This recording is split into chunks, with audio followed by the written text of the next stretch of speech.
All right, welcome everybody. Thanks for joining us. My name is Bernard Prusak, and I'm the director of the McGowan Center for Ethics and Social Responsibility at King's College, which, if you don't know, is in Wilkes-Barre, Pennsylvania, more or less the northeastern corner of the state. This is our 2023 Scholarship at King's lecture to learn from and celebrate the work of faculty members here at King's. We're going to be celebrating today the work of Dr. Robin Field. Thank you very much for joining us. Dr. Robin E. Field joined the faculty at King's College in 2006. She earned her undergraduate degree from Cornell University and her PhD from the University of Virginia. Her book, Writing the Survivor, the Rape Novel in Late 20th Century American Fiction, was published by Clemson University Press in 2020. Not a great year, though, Robin, for book tours. No. 2020. And has received positive reviews in multiple scholarly journals. She is co-editor of 3 essay collections, including Me Too and Modernism, which was released just this year. Dr. Field has given lectures about her work to audiences in India, Northern Ireland, Canada, and across the United States. And thank you very much for joining us. I want to thank as well our respondent, Dr. Mary K. Holland. Dr. Holland is professor of English at the State University of New York, New Paltz, where she teaches contemporary literature, women's writing, and literary theory. Her most recent book is the co-edited collection Me Too and Literary Studies, Reading, Writing, and Teaching About Sexual Violence and Rape Culture. And there you have it. Robin, you should hold up your book too, please, at some point or other. I will go. Oh, there we go. No need.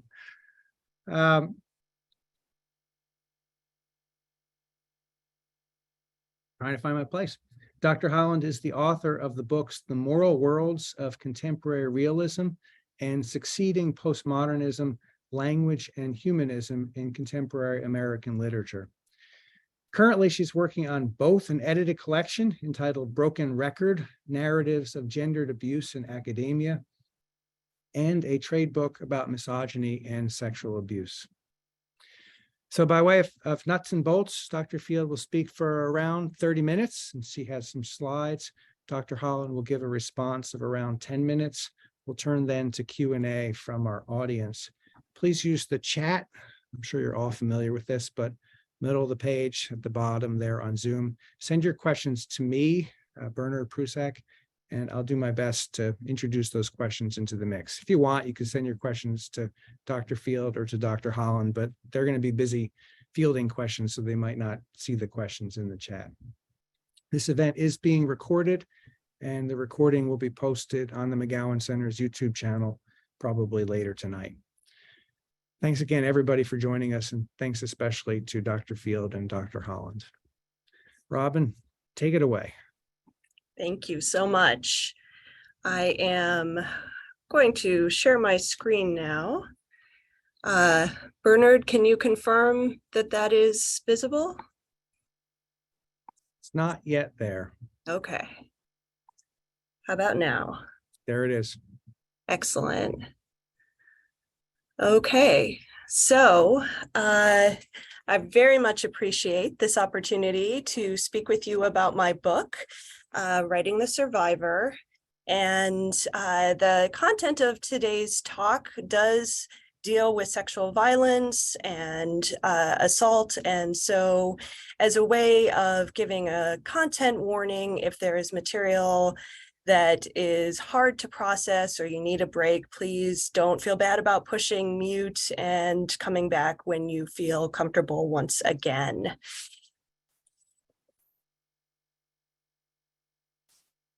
So Bernard asked me to show my book. Here is the day the book arrived in my house in the fall of 2020, much to my delight. So this talk comes from this 2020 book, Writing the Survivor. While it's a book of literary and cultural criticism, Writing the Survivor was always meant to be read by anyone interested in how the stories of rape and sexual violence are told and where these stories come from. In my book, I discuss the origins of a new genre of fiction that I call the rape novel. And I argue that these novels do activist work and educate readers with the end goal of ending rape. While my book is limited to fiction by American writers, its ideas cross national boundaries, even as the literary and cultural histories it examines are specific to the United States.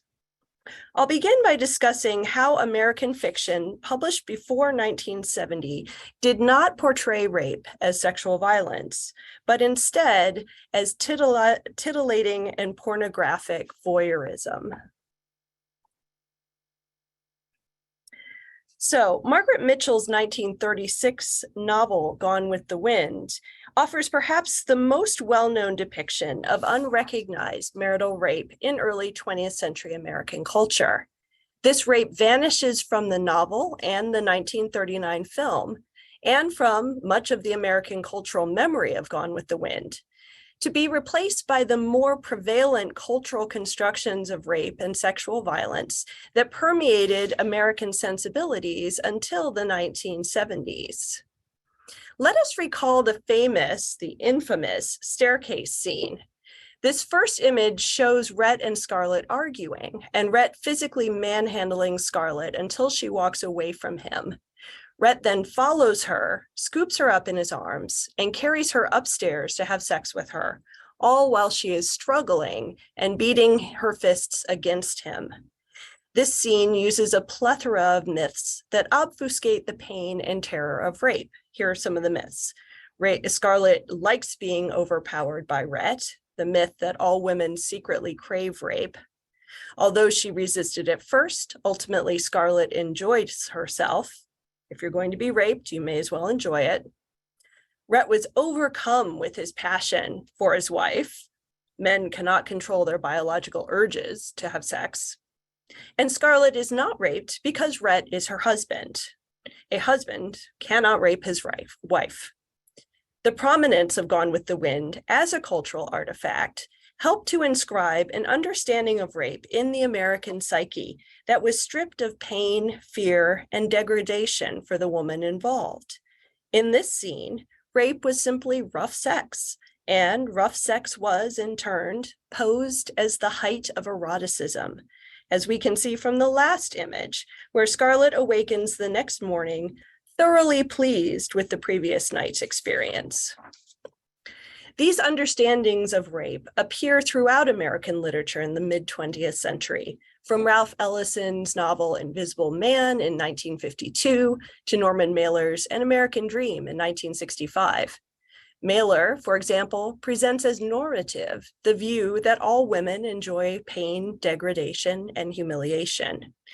As his novels were touted for their sexual freedom, their graphic representations of forced, violent sex presume and indeed encourage voyeuristic enjoyment on the part of readers.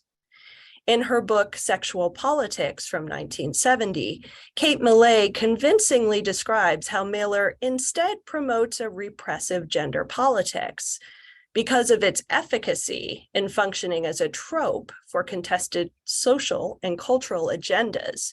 Rape becomes sundered from its original signification as the violation of a human body. Just as Sexual Politics was published in 1970, a new genre of American fiction also arose in 1970 to combat these twisted notions of rape and sexual violence. I call this new genre the rape novel. The rape novel arose in the wake of the women's liberation movement with the dual mandates of feminist activism and the literary recuperation of female experiences. Critics such as Sabine Silke and Pamela Barnett have argued convincingly that representations of rape in earlier American fiction foremost signify concerns about race, class, and nationality. Building upon this work, I demonstrate how African American, Asian American, Latinx, Native American, and Anglo-American women in the 1970s and early 1980s collectively challenged the traditional troping of sexual violence that erased female subjectivity and agency.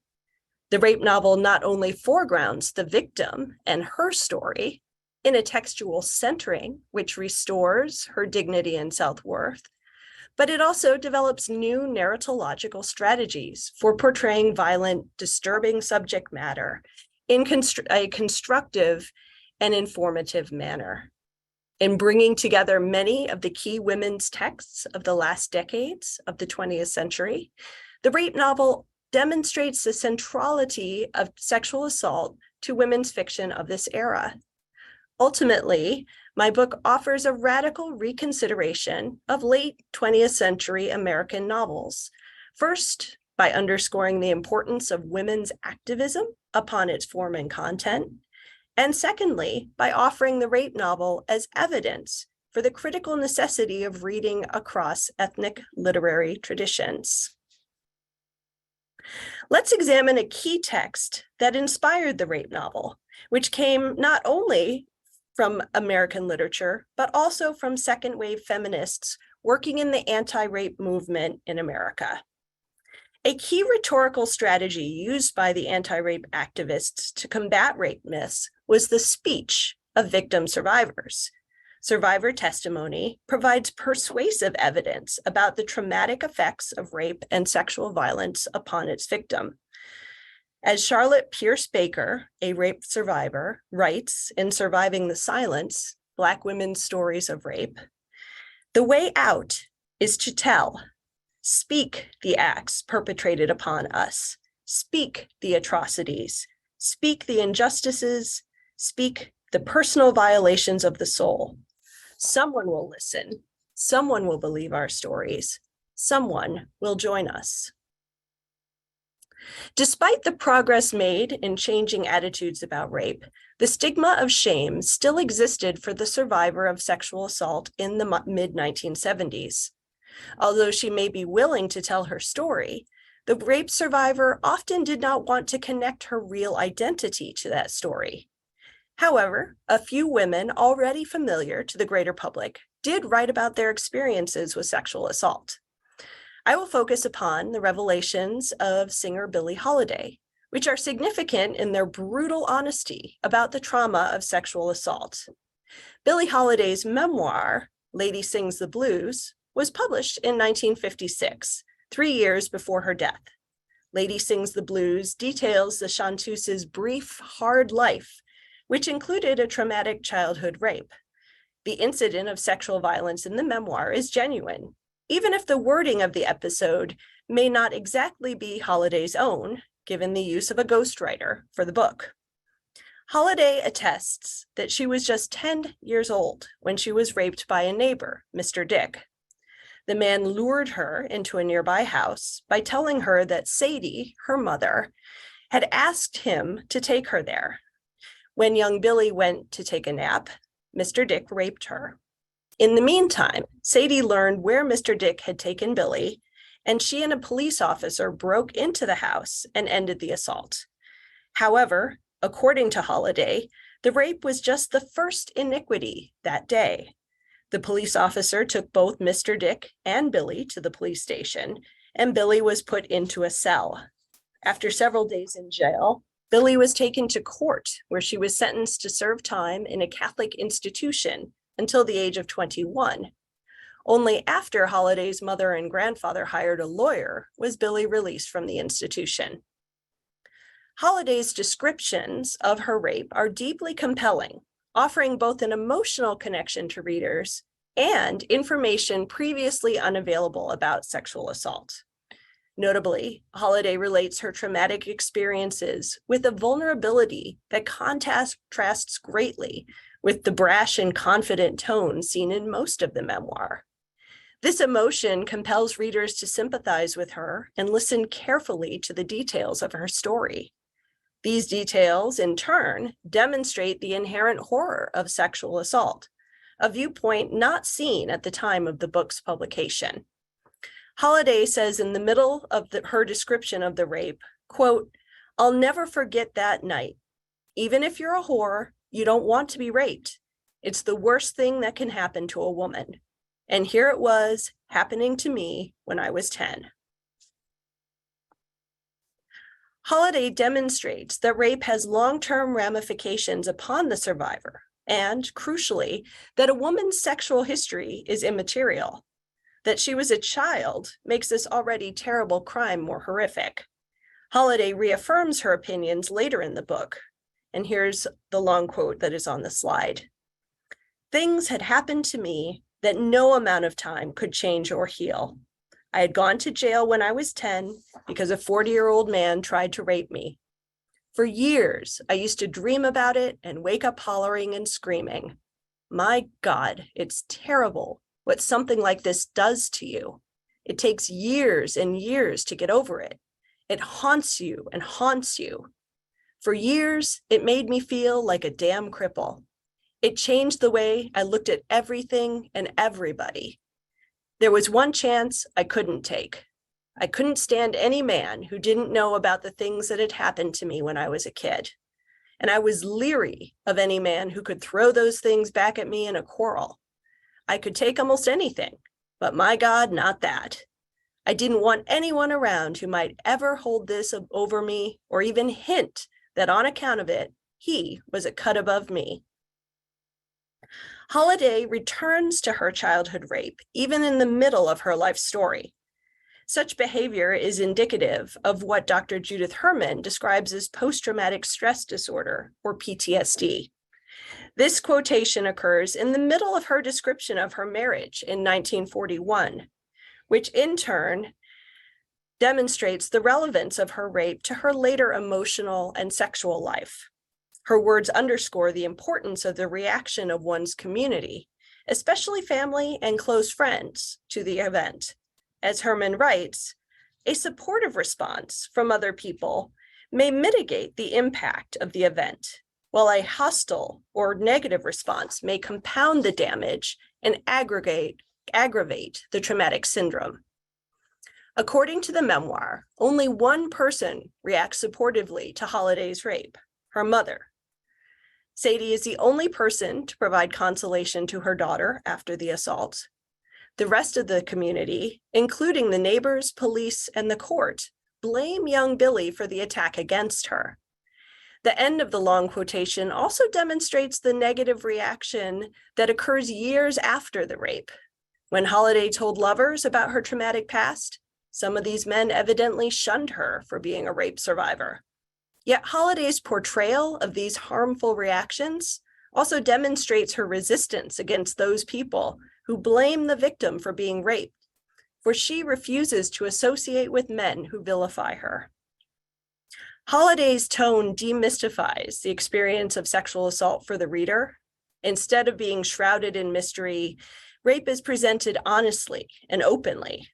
Holliday acknowledges rape as a traumatic experience, from which it may take years to recover, as her own experience demonstrates. Holliday also reveals how the victim was routinely blamed for the violence she endured. Her experience with rape in the mid-1920s, the callousness of the police, the belief of the judicial system that the child, Billy, should be punished for her assault, is representative of the treatment of rape victims up until the beginning of the anti-rape movement in the 1970s. Yet Holliday in 1956 asserts what was revolutionary to anti-rape activists of the 1970s. A woman should have complete autonomy over her body and her sexual decisions, no matter her reputation or previous sexual experiences. Holliday also denies that being raped should result in any negative reaction toward her as a woman. She exposes the hypocrisy of the judicial system in blaming the victim for the crime committed against her. And she resists the notion that being raped makes her less worthy of respect and love. Holliday's emotionally charged story of childhood rape and its after effects underscores the absurdity of blaming a child or any victim for being raped. Yet, perhaps the most significant contribution of Billie Holiday is the attachment of her name to her story of rape. Here was a woman in the public eye who was not afraid to identify herself as a rape survivor. While by the mid-1970s, rape survivors were encouraged to share their stories to aid their healing processes, anonymity was always the available and most often selected precondition for telling the story. Holliday's choice to relate her experiences openly assisted in dismantling the automatic association of shame with rape and demonstrated that any woman, even a famous jazz singer, could be the victim of this crime. It also demonstrates that life goes on after rape, for Holliday became one of the most celebrated jazz singers of the 20th century. Her artistic brilliance is her permanent legacy within American cultural history. Her brave revelation of her childhood rape is a significant turning point in American literary history. The first rape novels, written in the 1970s, struggled with the literary legacy of the rape trope and societal acceptance of rape myths. These texts acknowledge that rape may indeed signify issues of race, class, or nationality. However, they also demand that rape be understood as the violation of a woman's person. These novels portray rape as rape, allowing readers to understand the violence enacted upon a woman's body, the brutality impressed upon her mind, and the devastating personal and communal repercussions of the act. Rape is no longer merely a signifier for the various power struggles between men. Instead, it is returned to the province of those women who suffer the physical and psychological consequences. This recentering is achieved through unflinchingly realistic portrayal of sexual violence on the page. The central prerogative of rape fiction of the 1980s is to underscore the legitimacy of the traumatic experience by providing in-depth accounts of the assault and its physical and psychological repercussions. Novels such as Alice Walker's The Color Purple, Sandra Cisneros's The House on Mango Street, and Bharti Mukherjee's Jasmine all contain harrowing rape scenes that use their detail to emphasize the fact that rape engenders deep psychological consequences.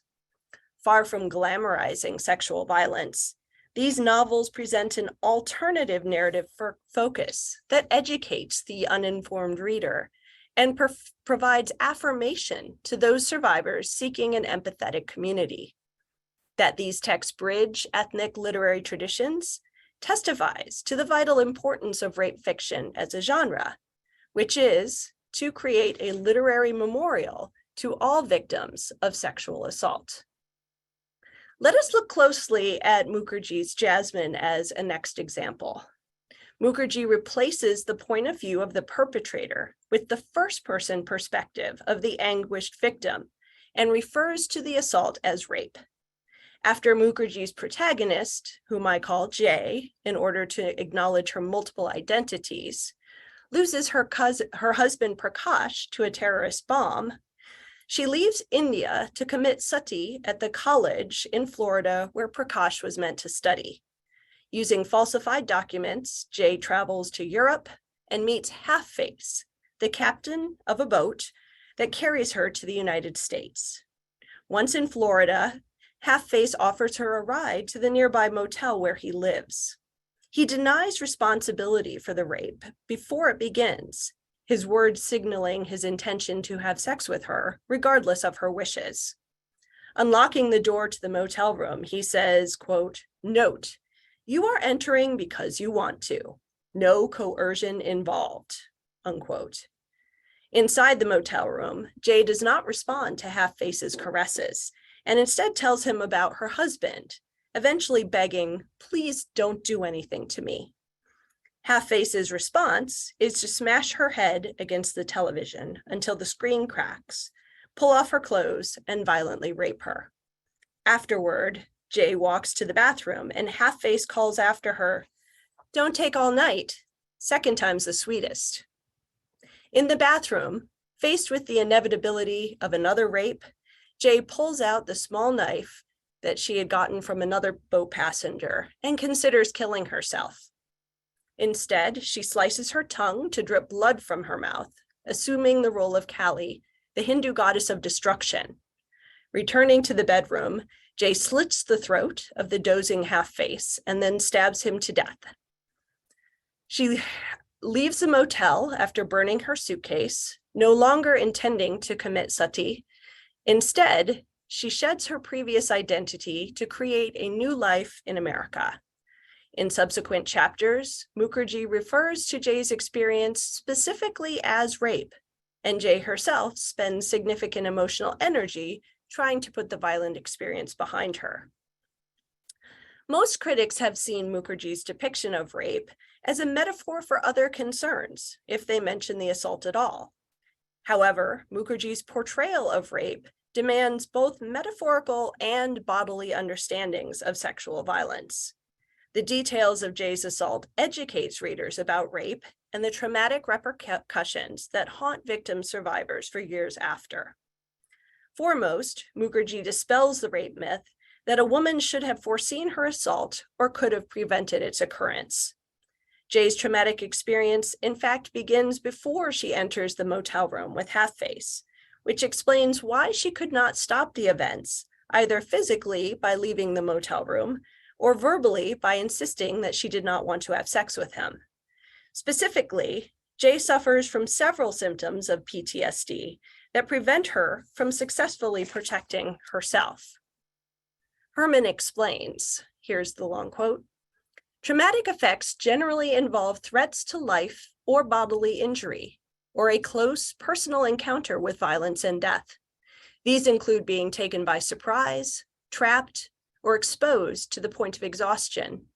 In each instance, the salient characteristic of the traumatic event is its power to inspire helplessness and terror."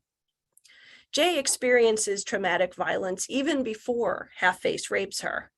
First, she survives the bombing that kills her husband.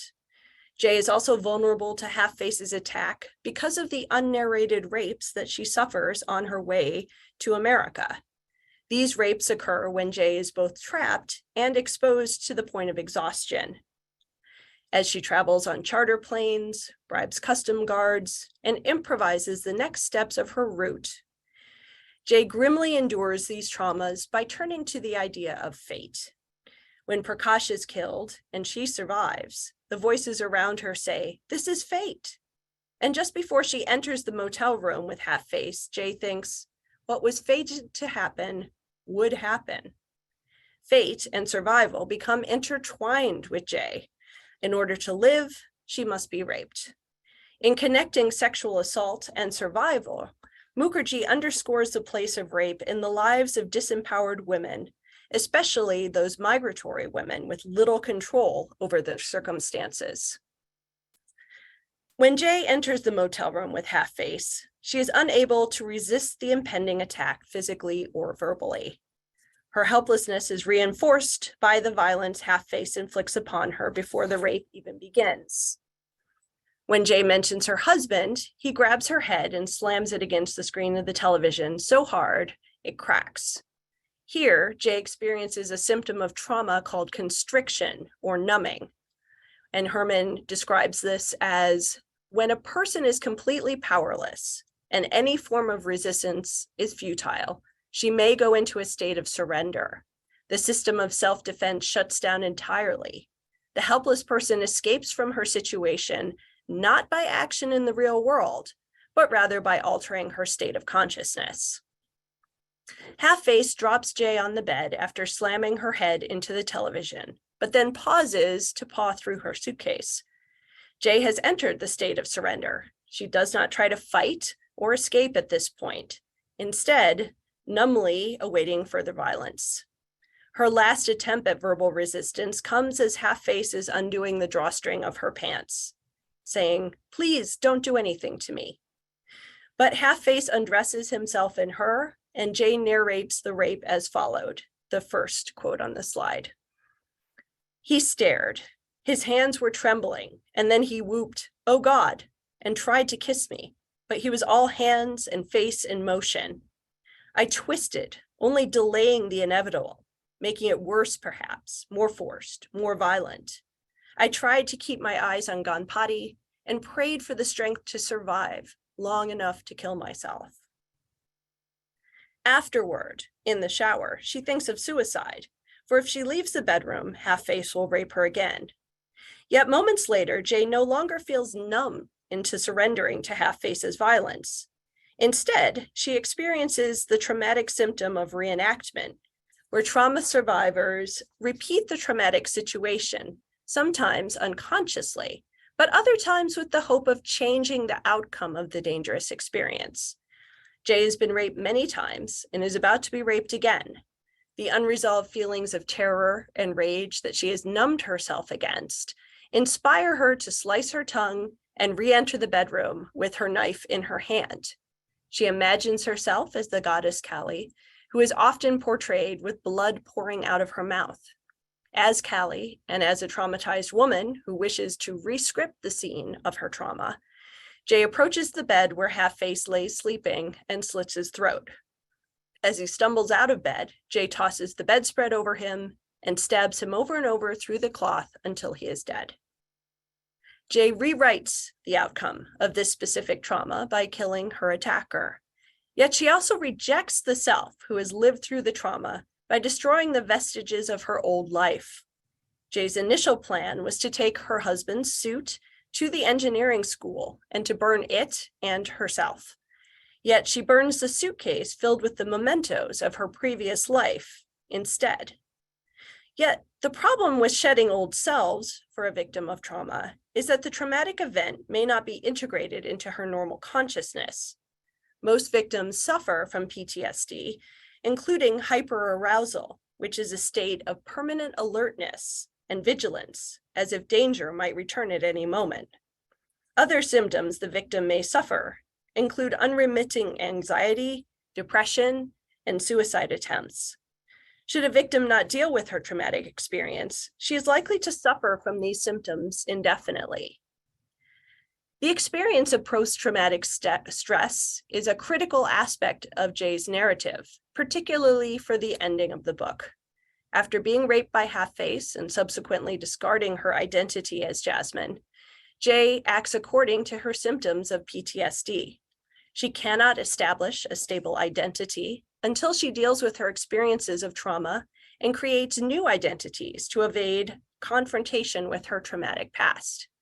As you can see, Jasmine is a rich and complex piece of rape fiction. Mukherjee's inclusion of the details of traumatic suffering in her novel educates her readers about the experience of rape and its psychological consequences.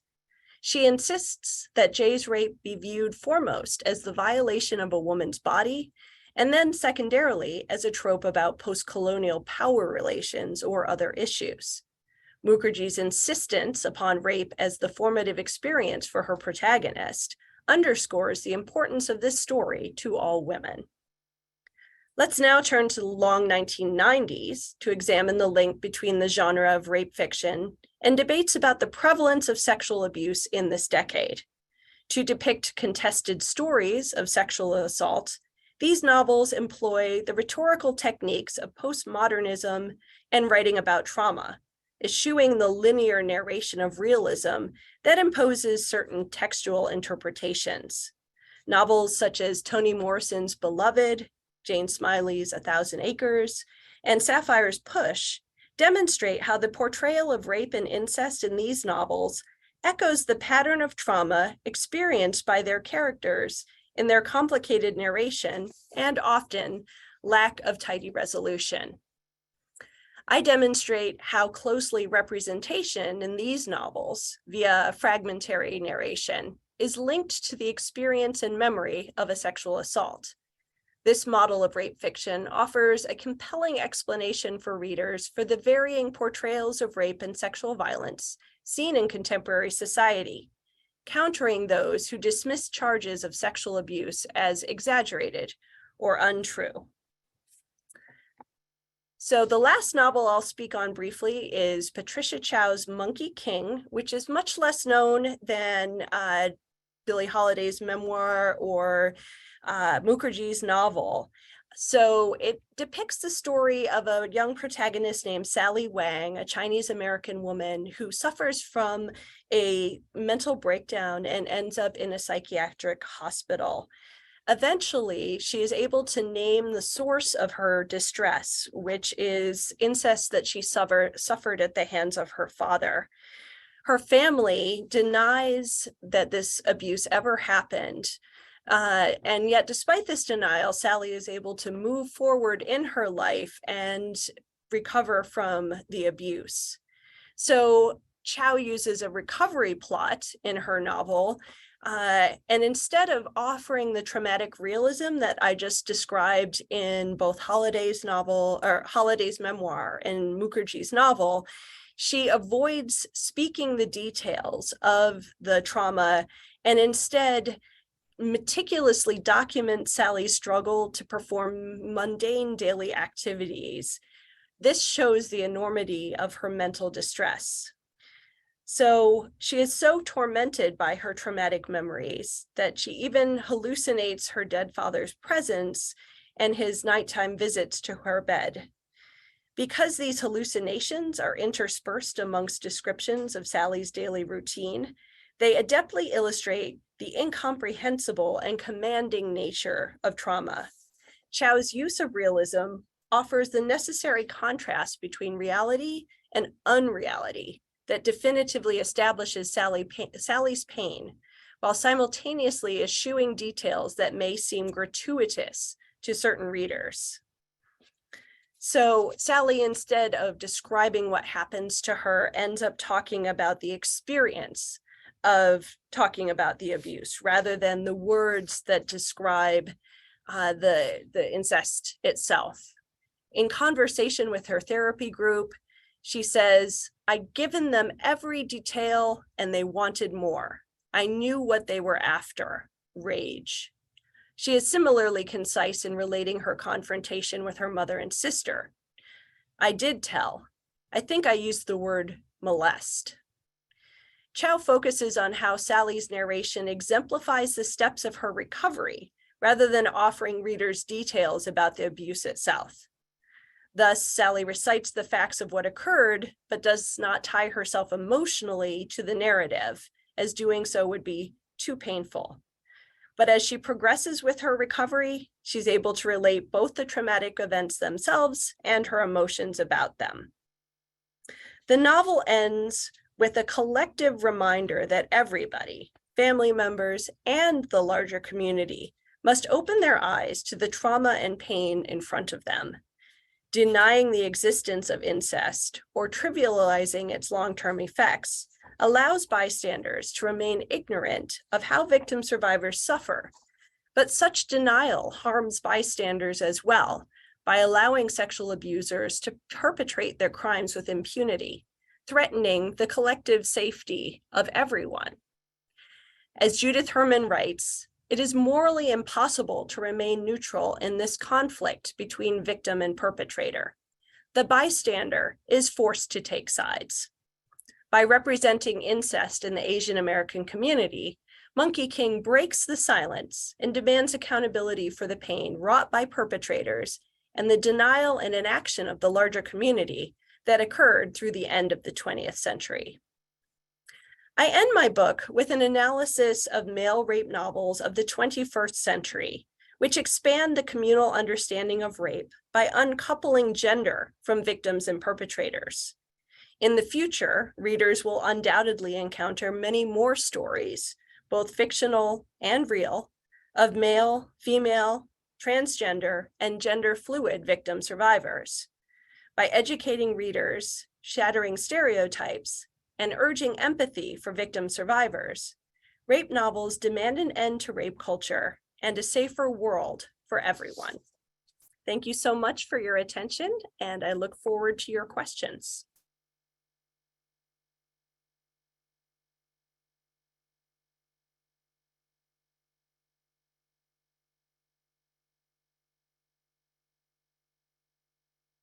Bernard, back to you.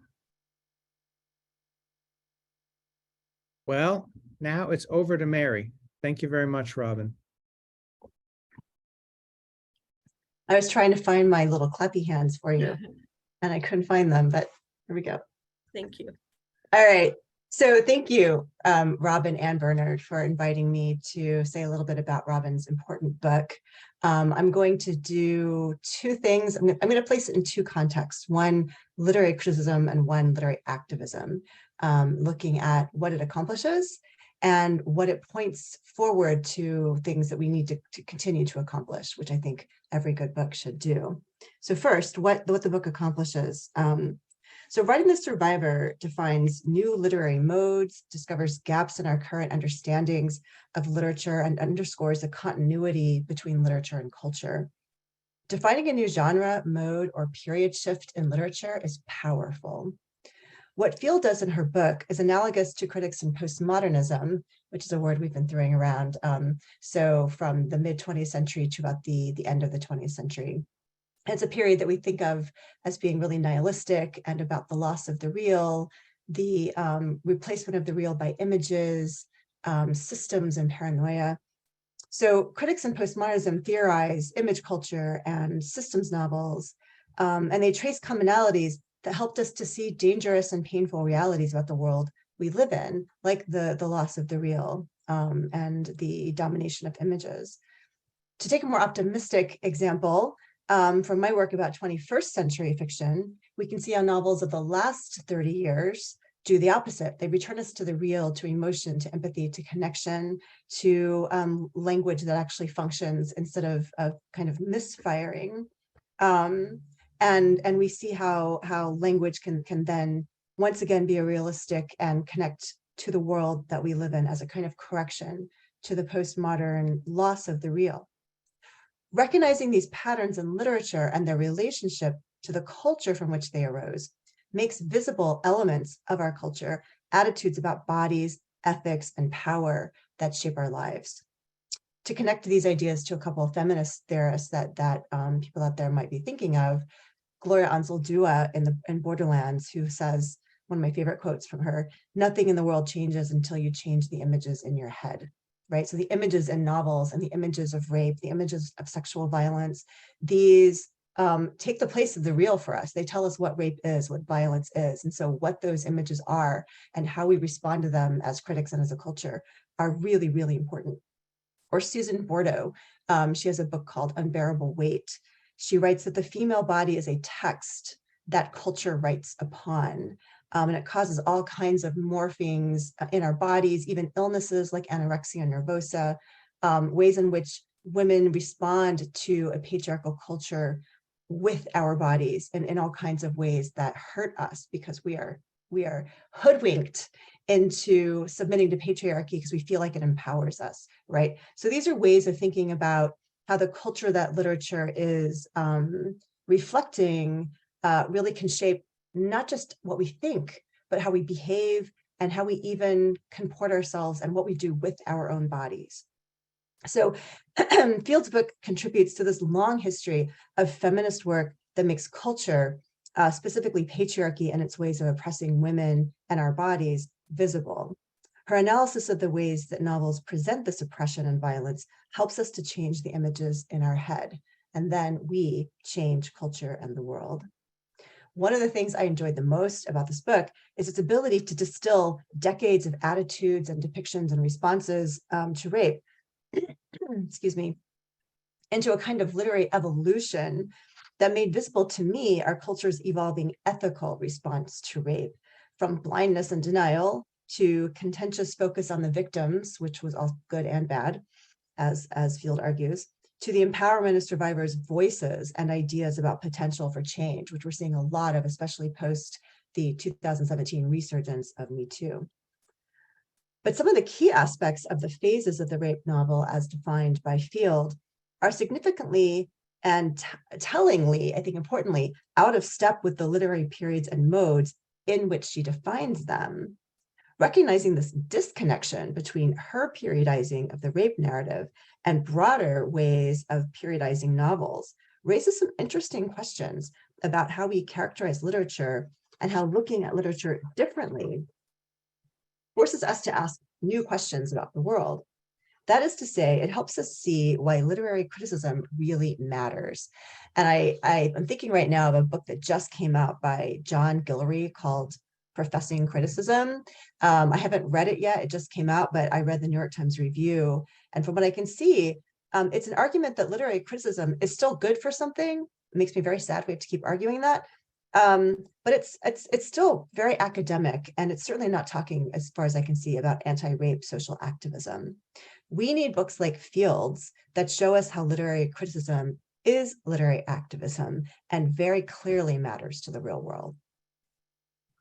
So Field characterizes rape novels of the long 1980s as using what she calls traumatic realism, or what I think of as a kind of traditional realism turned to the purpose of documenting the details of trauma, grisly, visceral, graphic description. The novels she analyzes in making this argument were published in the same decade that has been commonly defined as evading the body, losing the real, the gritty, the visceral. Novels such as DeLillo's White Noise, which a lot of you out there might know by the recent movie, which I refuse to watch. Go read the novel. The novel really is about a turning away from the body and how language can't capture the real experience of the body. And yet these two things are going on in the same decade. That the traumatic realism that Field is describing in her long 1980s, and then what I had always thought of as like, characteristic postmodern novels such as White Noise, they're completely opposite of each other. And bringing these depictions of rape together and discovering their shared commitment to depicting traumatic embodied experience, Field greatly expands our understanding of this period and points to how gendered and racialized our critical frameworks for it still remain. The term she employs to describe these novels, gritty realism, traumatic realism, likewise conflicts with another famous use of the same term by Hal Foster. Defined by him in the 1990s, traumatic realism is a use of language that points to a real that can never be articulated. It's realism that reveals its own limitations to represent trauma, and it rests on an understanding of trauma as what can never actually be represented. As Field points out in Writing the Survivor, rape novels of the 1990s will take up this idea of trauma, which was a very, trauma theory itself really blowing up at this time in the 1990s, resulting in myriad technical innovations that attempt to point to the trauma of rape without directly representing it, as Field just went through with us in her presentation. So asking whose is the correct meaning of traumatic realism is akin to asking who has the right to define and claim this term for what kind of literature and to what purpose.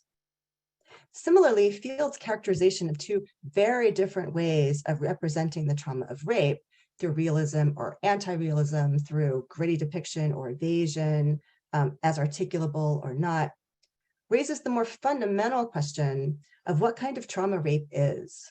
Where is the trauma of rape located? Where in the body? Where in the mind? In or outside language? How do our answers to those questions change the ways we can use language to process, communicate about, and ultimately prevent rape? In recognizing anti-rape activism and feminist activism more broadly as the foundation upon which the rape novel is built, Field also reminds us of literature's power as a means of not simply reflecting, but reshaping culture.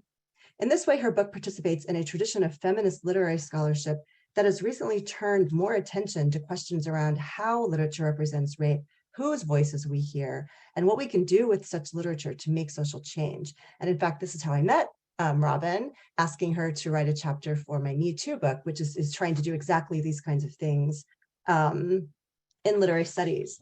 That book, Me Too and Literary Studies, it talks about taking literary research and criticism and teaching as ways of combating rape culture. Professor Field's chapter in that book expands on her thinking about male rape, which she spoke very briefly about today in Writing the Survivor. The book as a whole collects essays by scholars and teachers around the world that outline methods of using our teaching and scholarship to analyze rape culture and change it. So we might see Writing the Survivor as contributing to the literary history that's necessary for a book like Me Too and Literary Studies even to exist. Okay, here's my second part. It's much shorter. And that's the kinds of questions and work that Field's book points to. So Writing the Survivor points to the work that remains necessary by raising a variety of questions about the relationship between literature and culture, between literary critique and social activism. How does contemporary fiction's re-engagement with the real material world, with realism as a reimagined means to pay attention to real bodies together in the world, relate to the rape novel? and this is my own, my last book is about realism. And so I'm really interested in how all that work on realism and how we depict, how we can really capture reality and language can morph with your work, Robin. What opportunities does it present? How have depictions and considerations of rape been affected by these larger shifts in the contemporary period, of which there are many? Also, how does contemporary fiction, perhaps especially since the 2017 resurgence of Me Too, which of course was started in 2006 by Tarana Burke, how does contemporary fiction newly prioritize women's voices and their capacities for telling testimonial stories about rape, and in what new variety of guises? How is a newly expanded understanding about what rape is resulting in new narratives and narrative techniques? So how is it even reshaping the form of fiction itself? Many recent narratives about sexual violence are more about the violence of finding one's autonomy denied through coercion and manipulation rather than through physical violence. We're coming to understand that the commonest type of rape, being pressed into unwanted sex, is a matter of emotional and cultural force rather than physical force. It's committed by people, usually men whom we know, most often, according to statistics, men that we are or have been intimately involved with in relationship with. This is rape that we are made to feel we participate in or choose or reluctantly submit to. And it sounds a little bit like your second example today. This type of sexual violence has been most recently and perhaps famously depicted in Kate Rapinian's Cat Person, which if you have not read out there, you should read it, but goes at least as far back as Joyce Carol Oates's Where Are You Going, Where Have You Been, which was, 50, 60 years ago. 50 years ago. A more recent example would be Melissa Fabos's excellent recent essay collection called Girlhood, which contains a brilliant examination of this kind of coercion, which she calls empty consent. How will attention to this kind of sexual violence manifest in our fiction? How might it change the form of fiction itself? How might it change how we characterize that fiction? But of course, none of this will manifest. None of this will change unless we make it happen, write the narratives, do the criticism, and do the theorizing. The future of fiction and culture, of what we experience and how we think about that, lies at least in part of the hands of readers, writers, and teachers. Each of us, like Field and me, should ask what part we're going to play. Thank you.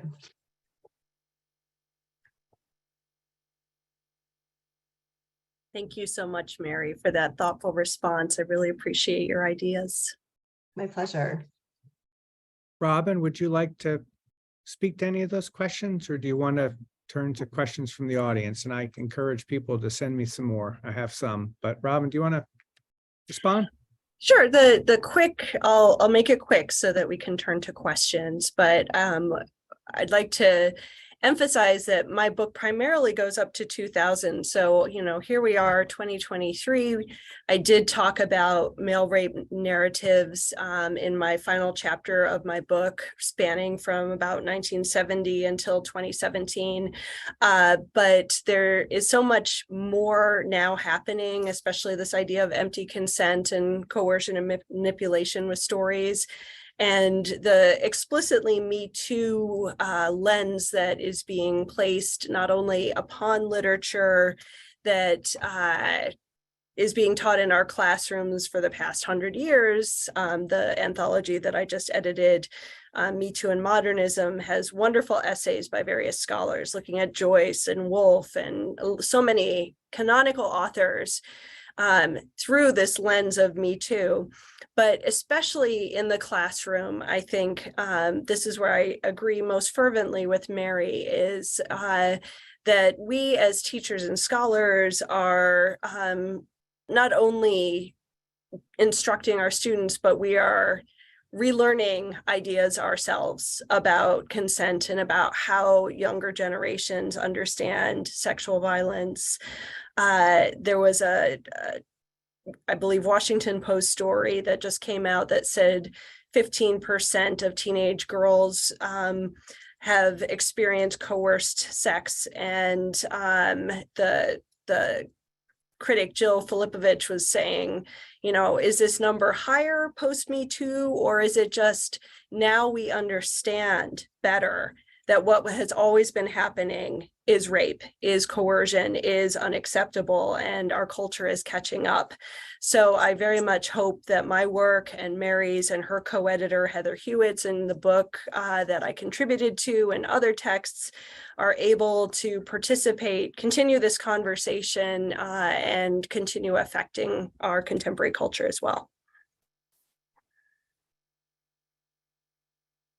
Thank you. So let's begin with this question. And again, there are a handful. So are there modern rape novels that you would not recommend or that you feel are damaging? And if so, would you say a little bit more about why that would be?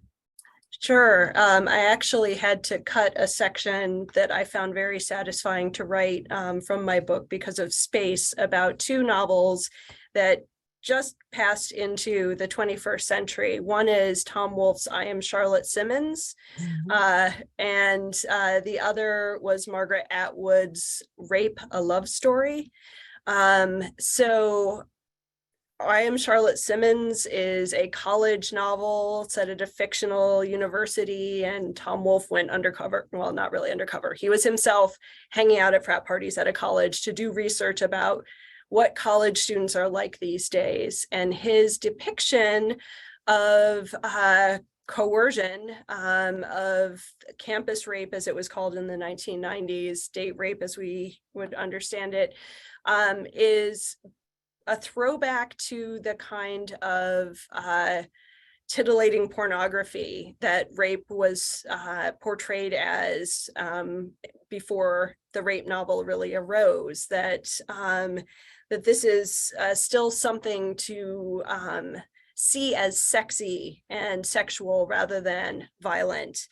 And then Margaret Atwood's novel, the very title itself, I realized was probably meant to be provocative, but I think it basically really much falls flat because it is very graphic, very violent, but to no particular message beyond everything is hopeless if this happens to you. And so I found that both of those authors didn't seem to be paying attention to the shift in culture, that they were stuck a couple decades behind. So I would not recommend those novels or call them rape novels, even though one of them has the word rape in the title.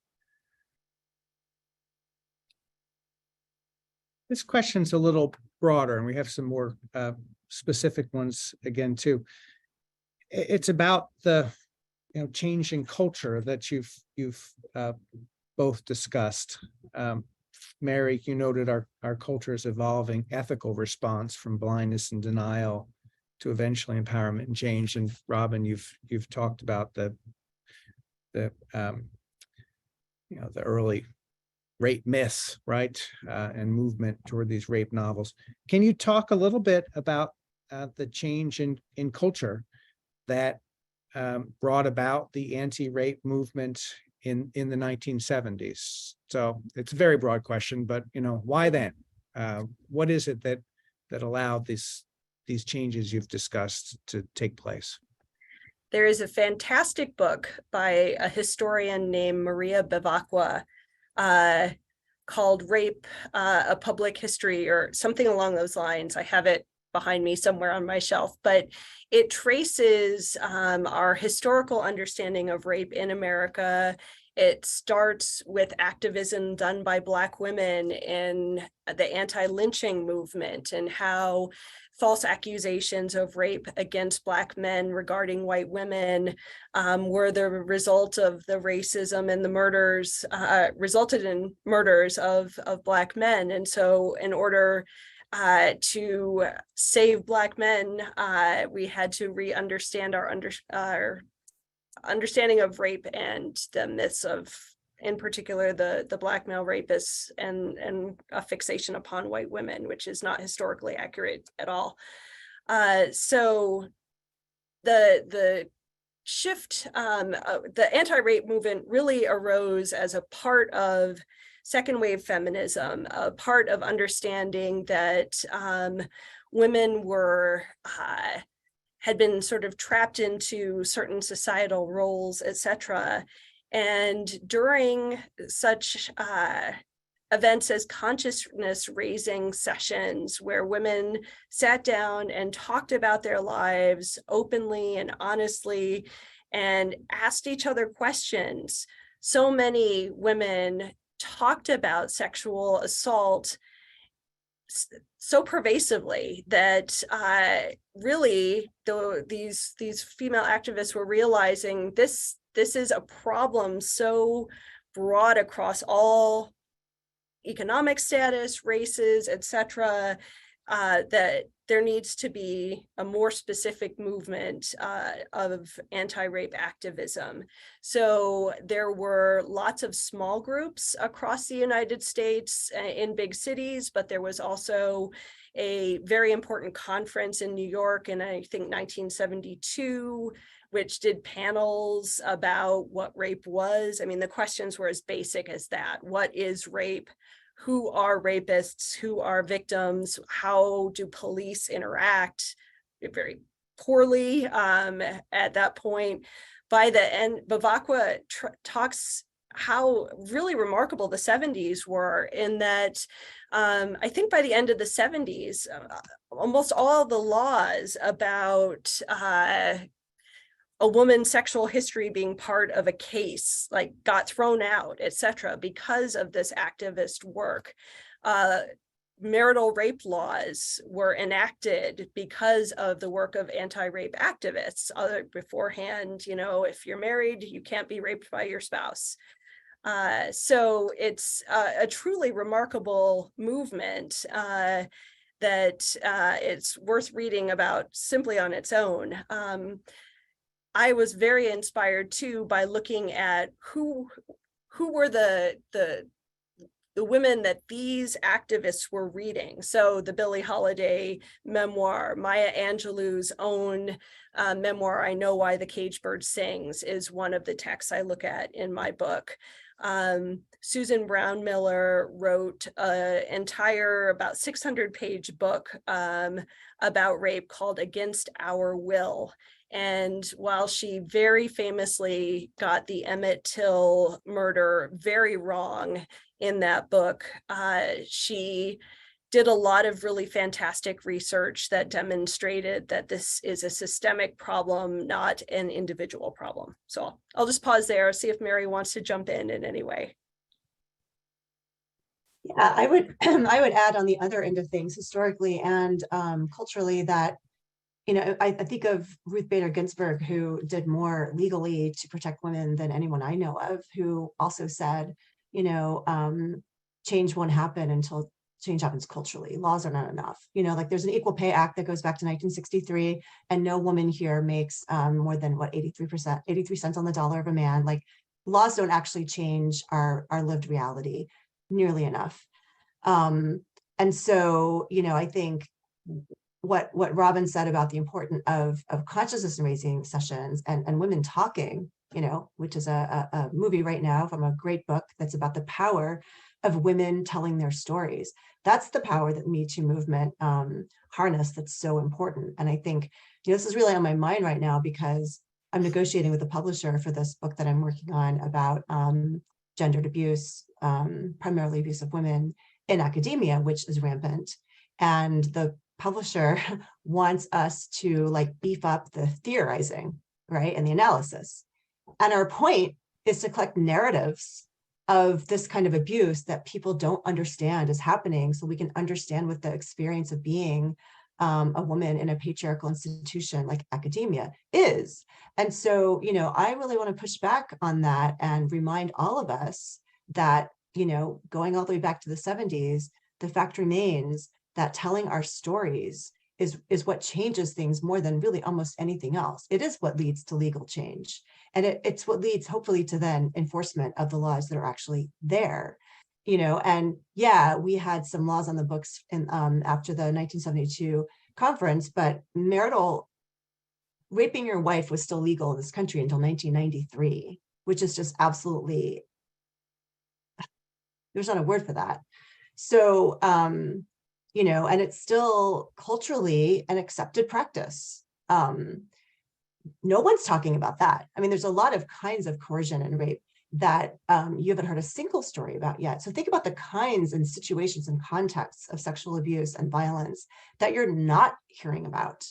We need those stories, and that's what's going to cause change. So yeah, that started in the 70s, but we need to keep doing that today. This question's also broad. It goes, though, in a little bit of a different direction, and you may or may not be able to speak to it. It's a question about when the change in attitudes toward child sexual abuse occurred and whether that accompanied the development of the rape novel or followed it. So what's the relationship there? So I did some work on looking at the discovery of incest in American families, and that also was a very prominently researched topic in the late 70s, early 80s, etc. But the early 1990s was the time of this backlash where there was almost a resistance to these stories of not only the new terminology like spousal rape or campus rape or date rape, etc. There was a very famous essay by Katie Roiphe in the New York Times, I think, review of books, that she said, you know, if 1 out of 4 of my friends were being raped, wouldn't I know about it? And they're not. And so obviously this isn't happening. So part of the change in storytelling that I am talking about, which Mary was referencing with the, do we tell these in a realistic way or not, had to do with some of the symptoms of PTSD, which, you know, in a court of law, lawyers like to jump upon, well, your story is varying. You said this at this point in time, and now you're saying this. And so therefore, you must have been lying at some point, either then or either now. And so memory doesn't work that way. It is not a book where you can open it up and go back to the exact thing that happened with complete precision. And so the stories really were addressing this idea that, well, we can't think that there is one way to talk about this and that the way to talk about it will be the same every single time, whether it's in memoir or whether it's in fiction. And so a rise in these memoirs in the 90s really was accompanied by this backlash of, well, how are we supposed to believe this when, you know, you can't point to enough facts, etc. So if we're thinking about child sexual abuse and larger institutions, of course, the beginning of the 21st century was there were several in the United States, very prominent scandals regarding the Catholic Church, regarding the Penn State program and Jerry Sandusky. So there's been much more discussion and a willingness, especially for young male victims, to come forward and speak about their stories. And now this is appearing more and more in fiction of young men, and then, you know, adult men talking about child sexual abuse, etc. But it's still, I think, a place where, as Mary was saying, more stories need to be told, both the stories by the victim survivors themselves and the fictional stories that allow us to delve into culpability. So even as I was saying, my book only dealt with American fiction, I did have a footnote that talked about an Irish novel by John Boyne called A History of Loneliness, and it's narrated by a Catholic priest in Ireland. And you know, to spoil the entire thing, it basically, he realizes that he is culpable because he knew his best friend had been abusing children for decades, and he had said nothing and had ignored it and let it go on. And who was worse, right? The person who ignored it and let it happen, or the person who is doing it. And it is a very provocative ending question of what's the bystander's responsibility about protecting children and protecting survivors. I'll pause there. Mary, did you have more to say to that? No. Robin, can I just clarify then? So the change in attitude toward sexual abuse of children seems then to follow upon and maybe to depend even upon the change in attitude toward rape. Is that the suggestion?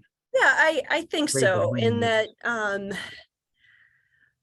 so part of women realizing that they were being abused by intimate partners cracked open this idea that what happened at home was a private matter that was nobody's business. You know, before, whether it was domestic violence, physical violence, or also sexual violence, you know, police weren't called if a spouse committed violence against his wife or his children, because it was a family matter. And that shifted in the late 70s, early 80s. And so once there was no longer this, it's a private family matter kind of attitude, then the sexual abuse of children was finally available to be combated by people outside of that family circle.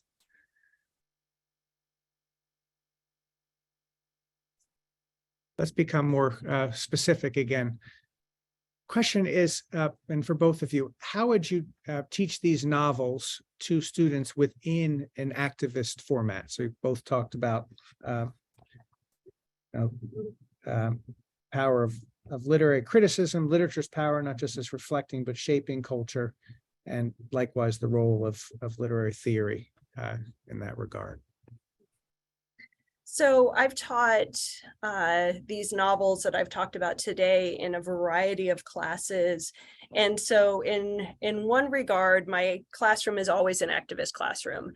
I am always talking about, now that we have read this text and we have worked through these ideas, what do we do with it? We don't just put the book down and say, well, that's nice and nothing has changed, right? Hopefully we take what we have thought about and wrestled with through our class discussions, et cetera. And then we go out in the world and we do something differently. And that different thing might be interacting with a victim survivor in a compassionate and helpful way, rather than pretending it didn't happen. It might be doing activist work on a campus community.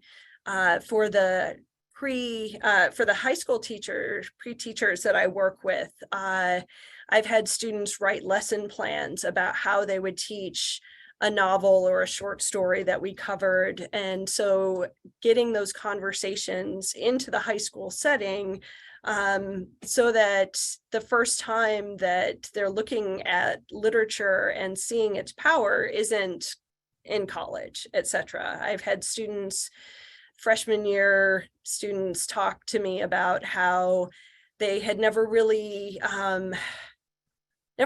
thought about the importance of reading a novel. They just had to do it as an assignment. And so that's something that I think is really important. The other thing is that, reading can and often is a private experience. And so for somebody who is not ready to have a conversation about a traumatic experience, literature allows that community to be accessed, that somebody else has gone through this experience if they read a memoir or even if they read a piece of fiction.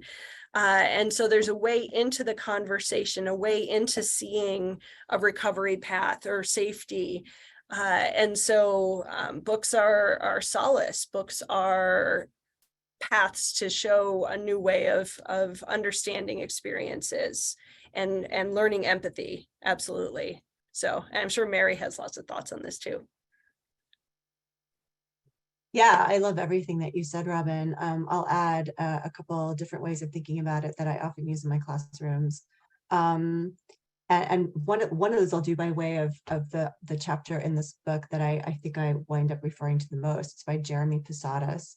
And he wrote a chapter about dismantling rape culture in the classroom by teaching students to examine their own positionality within rape culture, rather than seeing like, rape as this thing that terrible people do to victimized people. That we all live in rape culture, which means we all perpetuate rape culture in some way. We're all positioned in it in some way. Remembering always, one thing I always do as a teacher is realizing that the likelihood of there being a survivor of rape in my classroom, besides myself, is always very high. And even in a meeting with my colleagues, I'm always thinking about that. So how do we think about survivors who are in our classrooms? How do we think about the bystanders, right? Bystanders are a huge part of rape culture. The Boyne novel is a great example. If we didn't have, if our default reaction to rape culture weren't to tolerate it, it would be over, right? So we can't just talk about rape as this exceptional event that happens in exceptional places. And we can't even just acknowledge that it happens everywhere, including, in the bed with your partner that you love, that you think loves you, that you might be in a long relationship with, that rape happens everywhere. It's also thinking about the culture that supports that unexceptional behavior is everywhere, and we're all in it. So how do we see ourselves participating in it? How do we see ourselves not doing what we can to dismantle it in our own lives? And doing that with, college age students is really tricky, but very important work. And the Posadas essay is super clear. Like, he gives pedagogical methods for just going through it. And anybody who's a teacher out there who's interested, I hope you'll look it up, because it's one of the most useful chapters in the whole darn book. The other thing I do is I'm very honest about my own blind spots and how any kind of prejudice, and of course, rape culture comes from a kind of prejudice, from a kind of power dynamic that we can't see. Any kind of prejudice is perpetuated by our own blindness to our participation in it, and we all have them. And so my chapter in the collection is essentially, if you boil it down, about how I built my entire academic career writing essays on this author that I then later discovered was a total misogynist. And when I wrote the chapter, and it actually, when it got a lot of exposure by being on LitHub, I got eaten alive all over Twitter and all over the internet, because all these people who love his work attacked me. And the point of that chapter wasn't really to criticize the author. It was to say, I couldn't see it, right? I couldn't see the misogyny, and I couldn't see the misogyny in my own criticism, meaning I wasn't calling him on the misogyny because I didn't have the language, I didn't have the expertise, I didn't have the understanding of the nuts and bolts of rape culture. And so my point in talking to my students and my colleagues, I'm doing a lot of teaching workshops lately, is to say that our blindnesses and our ignorance is dangerous, right, in the classroom. If I can't see something like that, I can't make my students see it, and I perpetuate it. So those are two other ways to think about rape culture as for our students and our fellow teachers that I think can be really useful. And I'd be happy to share that chapter with King's folks. Just send me an email. That'd be great. Thank you very much to both of you. We're at time. Thank you, everybody, for attending. Thanks for the questions. And again, thanks for your work. Robin, Mary, very much appreciated your response and participation. Thank you so much to everybody who attended. Your support means so much to me. And thank you, Mary, for making time to respond, and Bernard for putting this all together. Thanks for having me. It was a pleasure. Good night. Thank you. Have a good evening. Bye, everybody. Bye-bye.